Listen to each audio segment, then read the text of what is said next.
Barakatuh.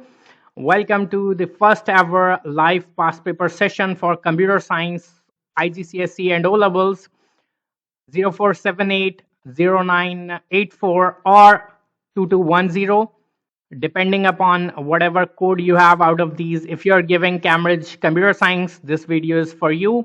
This live session is for you. I am Sayed Omar and I'll be solving this paper for you, trying to explain you the questions as much as I can and trying to explain you the tips and tricks that you need to take care of in order to solve a question paper and score maximum possible marks. This is the first ever paper for the new session, a new syllabus of computer science that was changed back in 2023. This is the February March 2023 paper. Now, in February, March, we only have the IGCSE attempt. We don't have an O-level paper, but since IGCSE and O-level syllabus is absolutely same, the papers are always also same. So it is good practice to solve papers for February March series, as some of the questions from February March series are often repeated in the same year, the May June attempt and October November attempt. So let's start and hopefully we'll understand this paper better. Computers can be infected with malware. Spyware is one example of malware. Tick one box to show correct definition of spyware. Software that activates webcam and transmits the video to a third party that outputs it live on a website. No, that's not what spyware does. Software that detects when a password is being entered and then emails. No. Again, no. Your spywares cannot detect what type of data is being entered. They cannot do any form of analysis. Software that records all data entered into a computer. Okay, that makes sense. Analyze this data. No, that's a red flag. No, that's not how spyware works. So this cannot be our chosen option as well. Software that records all key processes and transmits these to a third party. Yes, that's our answer. So I'm going to put a tick over there. Okay. If you have not if you are new to this channel, if you have not subscribed, please make sure to do so and make sure to watch this video till the end, as at the end of this video we'll be having a Q&A session as well. So if you have any confusions, if you have any problems, if you have any issues that you would like to discuss, any questions about paper 1, please make sure about paper 1. This session is about paper 1. Will be the next session will be having, inshallah, that will be of paper 2. Anyways, so about if you have any confusion regarding any of the topics or any of the questions in this paper or in journal, any question about paper 1 that you would like to ask me, then post your questions in the comments and I'll definitely go through them at the end of the video in the Q&A session, and I'll respond them over here live to you as well as in the comments. Okay, next, complete the table by identifying and describing two other examples of malware. Now, in our syllabus, we have absolutely 6 total types of malwares. We have a Trojan horse, we have virus, we have worm, we have a ransomware, and we have adware. Now, out of these, we have spyware as well, but spyware has already been asked about in part A, so we cannot use that here again. Out of these 5, you have the option, you can write about any 2. Again, it doesn't matter. Now, this is a 6-mark question. So there will be 1 mark for the name that you mention and 2 marks for description. So make sure that whatever you choose out of these 5, you have 2 valid points for them. Now, for example, I'm going to go ahead with virus. So about virus, what can I write? I can write a software that can self-replicate itself and corrupt the files on users' device or delete them. This will get me my 2 marks because that's considered 2 points. Next, I can write something like an adware. Software that floods the user's or you can say victim's screen with annoying pop-up ads. The ads may contain links to a spyware or a virus. We have to elaborate because we need 2 marks for this. 1 mark for the name of malware and 2 marks for the description. Proxy servers and firewalls have some similar functions. Identify 2 similarities and 1 difference between them. Similarity. Now, similarities are quite easy. Both of them examine network traffic, or you can say examine every packet going in and out of the network. The second similarity is both of them log network traffic. Every packet that is going in a network and going out of a network, it's sending and receiving destination IP addresses are logged with a timestamp in a log file. Differences: proxy server can hide a user's IP, whereas a firewall cannot. Now, there can be other similarities and other differences as well. So, if you want to go ahead with something else that's given in your textbook or that is a part of the syllabus, that is a valid similarity between proxy servers and firewalls or a valid difference between them, go ahead. This type of questions can have multiple answers. Whatever I'm writing on screen, it's not the definite and the only answer. So don't be confused if you have some other point in your mind. Moving on, the programmer has designed a 3-dimensional interactive computer game. They are going to develop a program for the game. The program needs to run efficiently, but it must also be developed as soon as possible. Programmer should use a high-level language or a low-level language. This is a 4-mark question, and in questions like these, your choice does not have any marks. Whether you choose high-level language or you choose low-level language, there will be no marks for that, only marks that would be given to you for the reasoning that you write. So that means whatever you choose, you should choose it very carefully, as you should have 4 valid reasons to score the marks. Now, let's say I go ahead with high-level language. So what can I write? It is easier for the programmer to read and write, so it will be completed quickly, like the program will be written quickly. It is easier for the programmer, if we are talking about high level language, to debug, so it will be tested quickly or it will have less errors.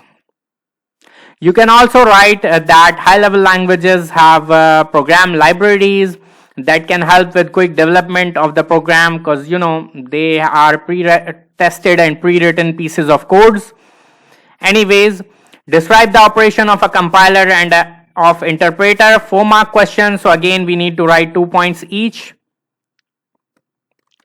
A compiler translates whole program in one go and then produce a list of errors at the end, or a exe file. On the other hand, an interpreter would translate the code line by line and would halt as soon as first error is encountered. Now you can also write some other differences, like a compiled program does not need the help of compiler anymore, or it can run independent of the compiler, whereas an interpreted program needs the help of interpreter every time it is run.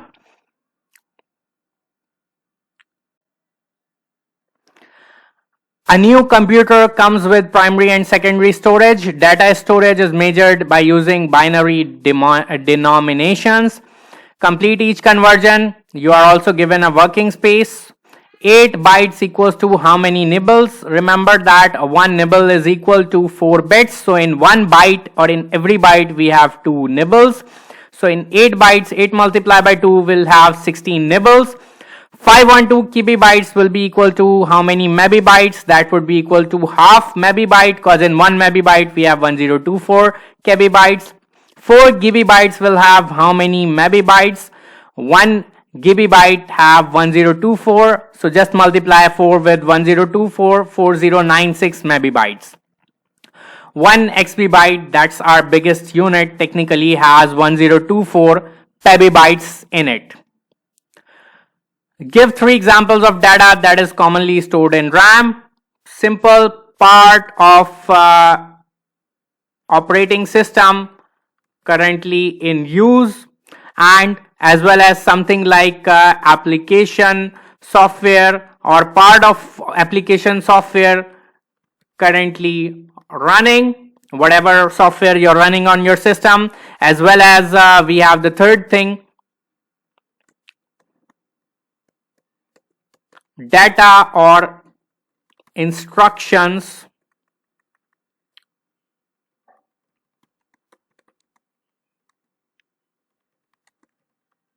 which are being processed right now. Describe the purpose of secondary storage. Always write it is non-volatile storage used to save users' files and data at rest. What is the meaning of at rest?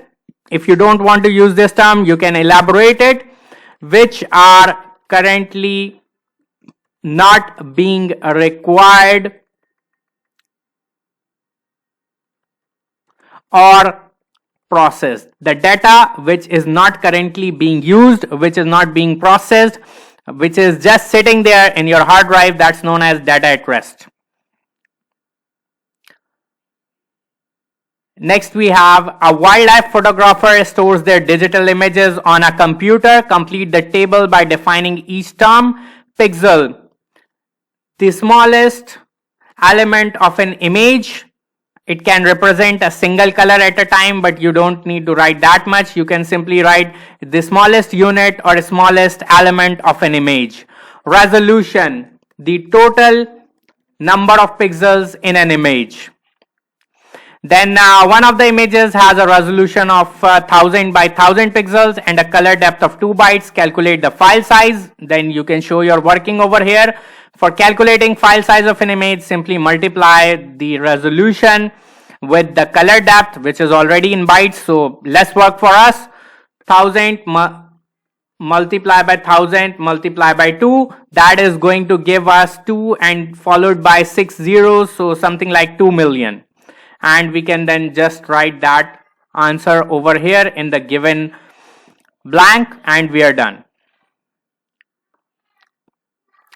The photographer decides to purchase a solid state device to back up their images. Complete the description of solid state drive.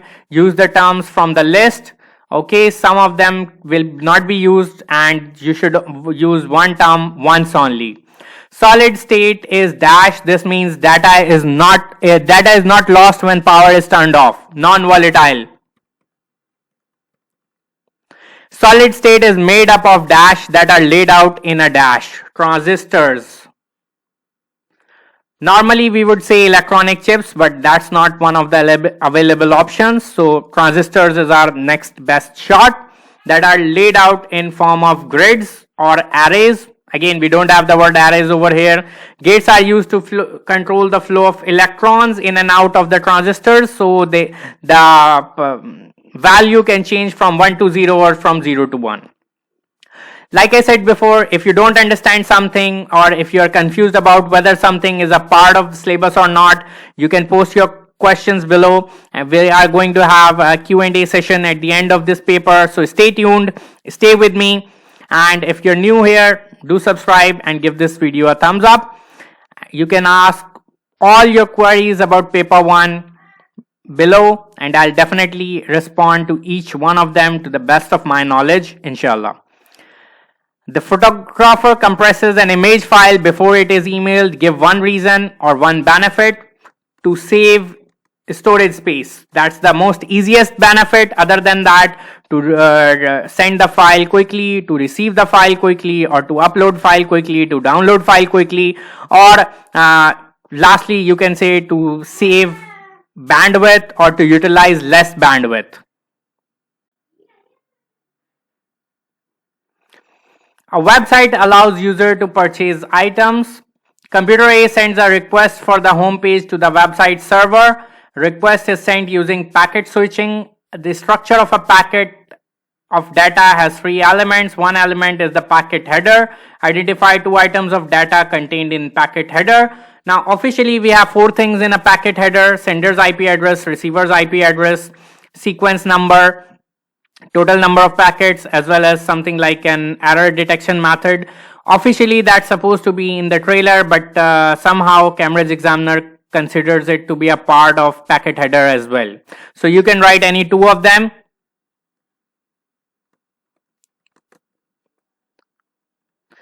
IP address of source, IP address of destination, and that's about it. 2 other elements of a packet header is already mentioned. Then that leaves us with payload and the trailer.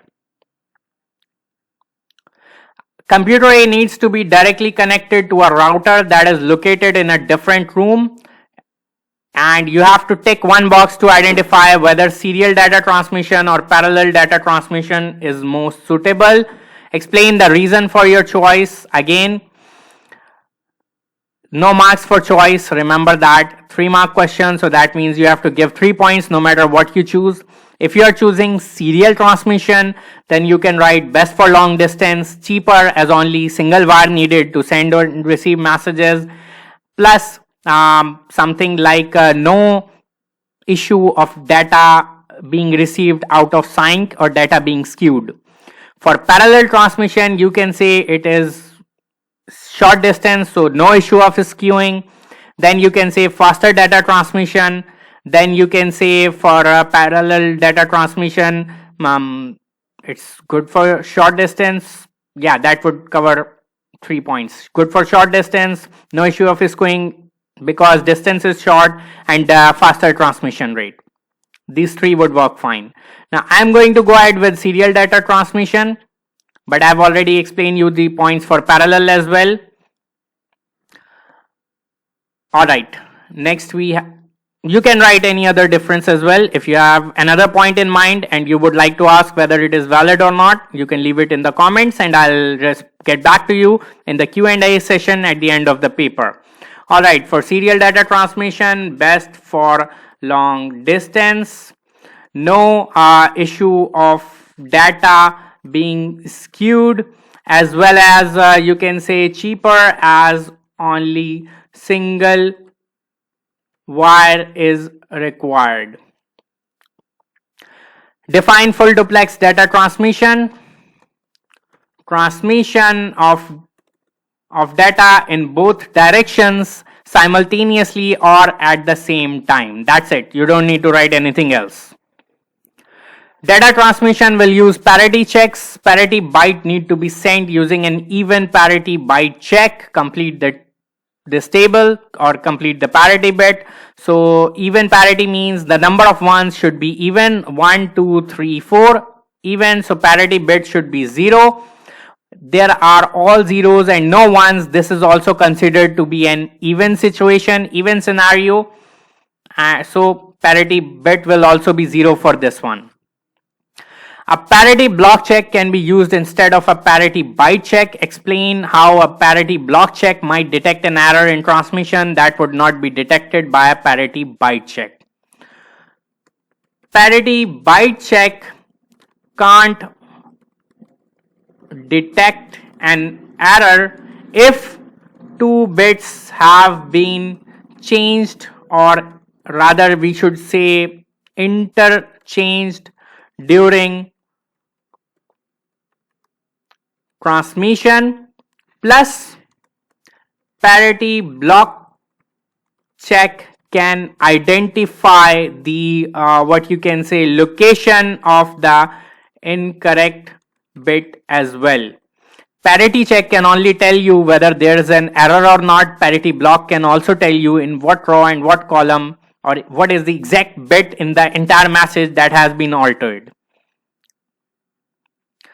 Okay, the data was sent using an even parity block check, and then here's the block. One of the bits has been transmitted incorrectly. We have to find that. Okay.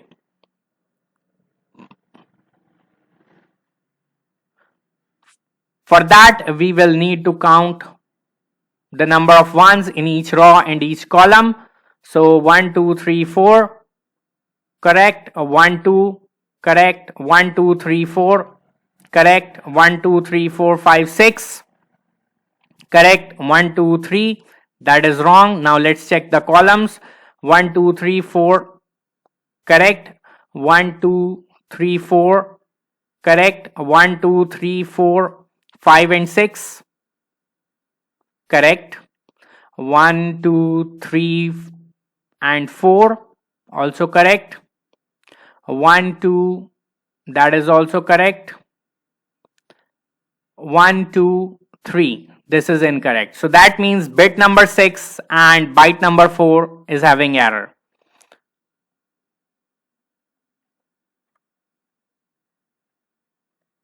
And we have successfully found our error. Moving on, the website allows the user to set up an account to log on and purchase items. The website is accessed and displayed using a web browser. Two functions of the web browser are to render HTML to display web pages, means to translate HTML and show them in form of web pages, and to store cookies. Identify two other functions. There can be many possible answers, such as saving bookmarks, tabbed browsing, saving history, as well as navigation tools, address bar to type in URL, search bar, and so many other options. Identify two ways that cookies can be used to enhance users' experience of that website. They can be used to store users' preferences for the website, as well as they can be used to maintain a virtual shopping cart, as this is an e-commerce website and users are allowed to purchase items. Plus, you can also mention they can be used to store login details for the user, or they can be used to store a history of previously purchased items, etc. Involved in robotics, and then we are given a table with binary, denary, and hexadecimal values that we just have to find the unknown. So since we are given the binary value and a denary value, finding hexadecimal is easy. You can just divide the given binary value into 4 bits each and calculate the hexadecimal value. This is the 1. 4 ones in binary would mean 15. That would be F. So 1F would be your answer for the first one. Then we have 8C in hexadecimal or 140 in denary. You can either convert denary into binary by using the LCM method, or you can convert each of these characters into 4 bits each. So for 8, we are going to have, this is the 8 bit on, rest would be off. For C is 12, so 8th bit, 4th bit, and then rest will be 00. 0 1 0 1 1 0 1 0. We have to convert it in denary. Just add the place value of 1 bit. So that is 2, that is 8, 10, that is 16, 26, that is 64, that would be 90. Then we have 120 denary or 78 hexadecimal, convert it into binary.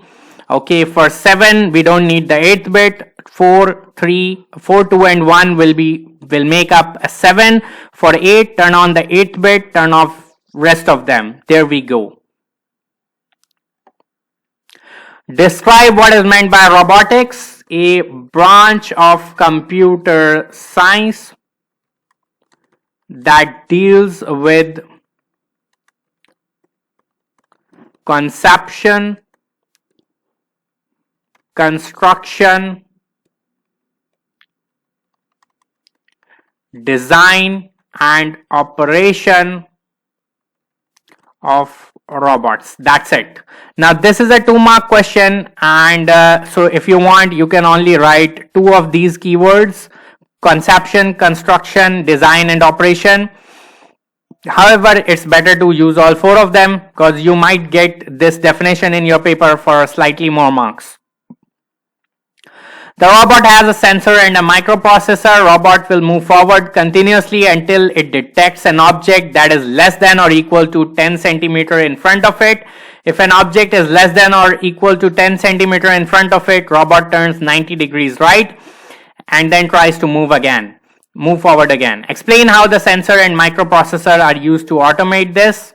This is a 7-mark question, and I have explained in my lectures before as well. This is a must-to-have question in paper 1, and it can range from 5 marks to 8 marks. So first of all, we'll write sensors will record data from the environment and send it to microprocessor at specific time interval. That first point alone can get you about 2 marks.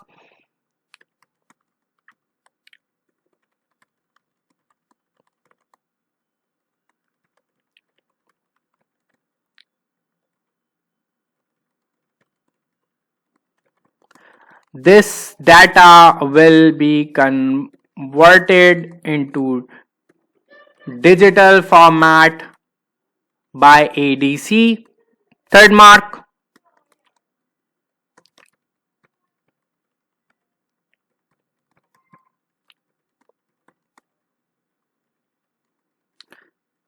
Fourth mark, microprocessor will compare it with pre-stored values. If it is within range, no action is taken. You can either get 1 mark for this or 2 marks for this depending upon the marks distribution in mark scheme. So let's say 5th mark, 5 out of 7 done. If the values are out of range, microprocessor will signal an actuator. 6th mark right there. When you mention actuator, to turn the robot 90 degrees, and that would be your 7th mark. At the end, we usually quote the given countermeasure that is given in the question. Now, if you write just this much, you'll definitely get 7 out of 7. But if you want to, improve your answer, you want to take it to the next level, then you can write another statement at the very end.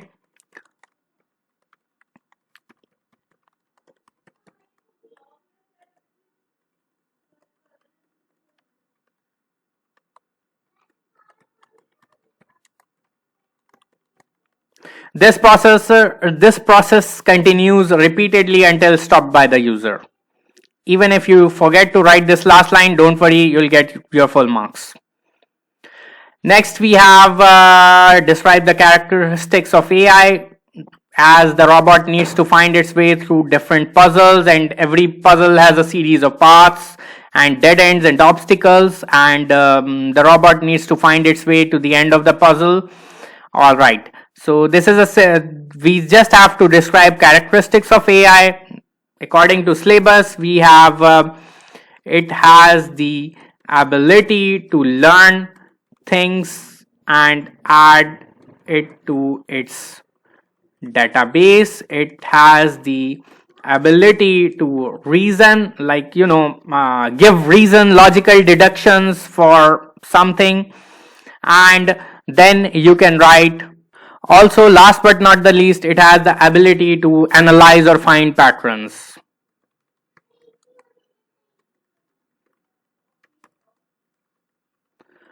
Also, another point that you can write, it has the ability to collect information or collect data and store it in its database. Explain how the program will use AI The program will use machine learning to collect data and store it in its database. Now, how this will happen? It will basically store all the it will store all successful solutions to a puzzle as well as unsuccessful, not solution, let's say tries, into its database, so it can use it as a reference and solve similar problems quickly in future or avoid solutions which are incorrect.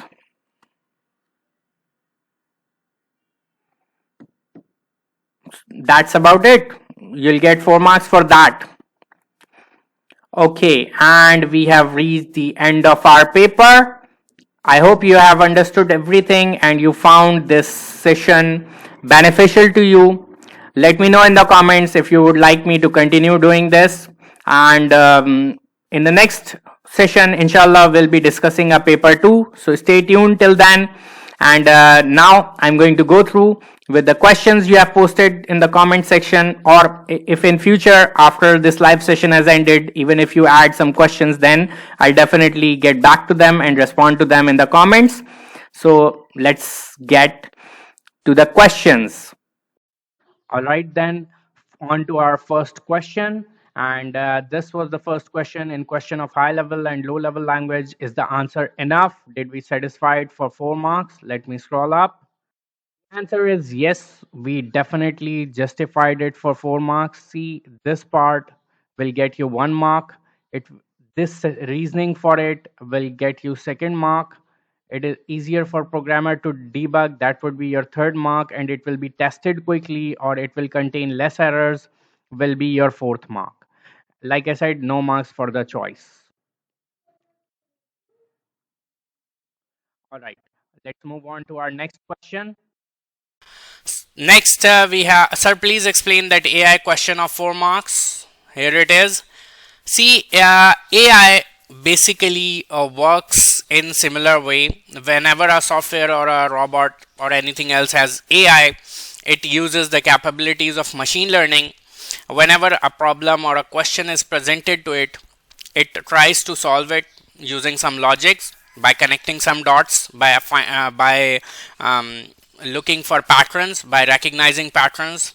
Now there are two possibilities: either it would be able to solve the problem successfully, or it would not produce a wrong answer or a wrong solution. In both cases, both of these results will be stored in the AI's or the program's database, so that in the future, if the program is given a similar question, so it knows two things: what logic can be applied to quickly and correctly solve the problem, and second thing, what path not to take, what logic not to apply, because that would result in a wrong answer or wrong solution. Hence, your program will, with time, with experience, get better and better at solving things, at solving questions, at solving problems. Sir, I'm not prepared at all for pseudocode. Should I start studying from YouTube or workbooks? Well, study from whatever and whichever, any and every resource that you can find. Plus, I'll be having the P2 session next, so make sure to attend it with full concentration. Inshallah, it will be beneficial. In chapter 6, how to use AI was something new to me. Well, chapter 6 has lately become the fan favorite of Cambridge Examiner, so you should make sure you are fully prepared for it, because almost in every variant we are getting some questions from chapter number 6. I have a whole playlist on my channel for chapter number 6 that you can use. Kindly tell, is there anything more about it? Yes, in AI we have the characteristics of AI, we have machine learning, we have types of examples of AI such as expert system, and we have uses of AI as well as some advantages and disadvantages of expert system. Then we have definition of AI and machine learning as well, and that's about it. Okay, so that was the last question. So that's it for today. I'll see you guys in the next session. Till then, take care. Allah Hafiz. Oh, and do let me know what do you think about these yearly past paper sessions. Plus, spread the word. Give this video a thumbs up. Allah Hafiz.